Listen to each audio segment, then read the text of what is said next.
තේමුකෙන් order එකක් දැම්මා පොඩි පොඩි අයිටම්ස් ටිකක්. මේ තියෙන්නේ හෙයා බැන්ඩ් සෙට් එකක්. මේකේ ඇත්තට මේ ටික ලස්සනට තියෙනවා. ඊළඟට මම ඕඩර් කරා හෙයා බන් එකක් දාන්න ඕන වෙන එකක්. මේක ඇත්තටම මට වැඩට යනකොට ඕන වෙන නිසා මම ගත්තේ.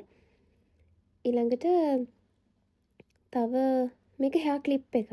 මේකේ නම් පීසස් 5ක් තියෙනවා කියලා තිබ්බේ. උනාට එක පීස් එකයි ඇවිල්ලා තියෙන්නේ. ඒක නම් මොනවද දන්නේ නැහැ. ඊළඟට අයිෂැඩෝ පැලට් එකක් ඕඩර් කරා. ඇත්තටම මේක නම් ලස්සනයි. ලස්සනට තිබුණා. ඒක නම් සැටිස්ෆයිඩ්. මට ඕන විදිහටම තිබුණා. ඊළඟ අයිටම් එක මගේ ෆෝන් එකට බැක් කවර් එකක් ඕඩර් කරා මම. ඒකත් හොඳට තිබ්බා. ඇත්තටම ඒක දාලා තිබ්බ විදිහටම ඇවිල්ලා තිබ්බා. ඒකත් ලස්සනයි.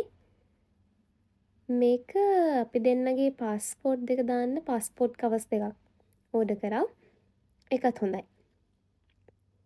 මේ අයිටම් එක නම් ඔය බෑග් එකේ චුටි චුටි අයිටම්ස් දාගන්න අපට ඕන වෙන එකක්.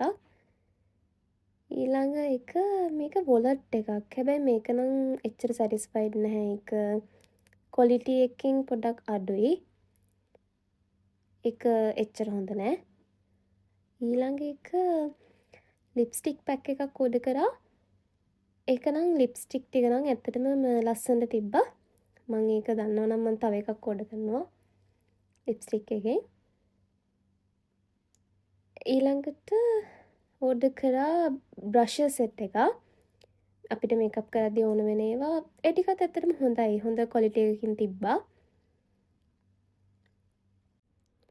මේක නේල් කටර්ස්, සීසර්ස් තියෙන පොඩි පොඩි අයිටම් තියෙන එකක්. ඒකත් ඇත්තටම ක්වොලිටි එකත් හොඳයි. වරදක් කියන්න නෑ ඒකේ. ඒකත් හොඳයි. අන්තිම අයිටම් එක තමයි මේක. මේක මම බෑග් එකක් ඕඩර් කරා. බෑග් එකත් ලස්සනට තියෙනවා. එහෙනම් අදට එච්චරයි. ගිහින් එන්නම්.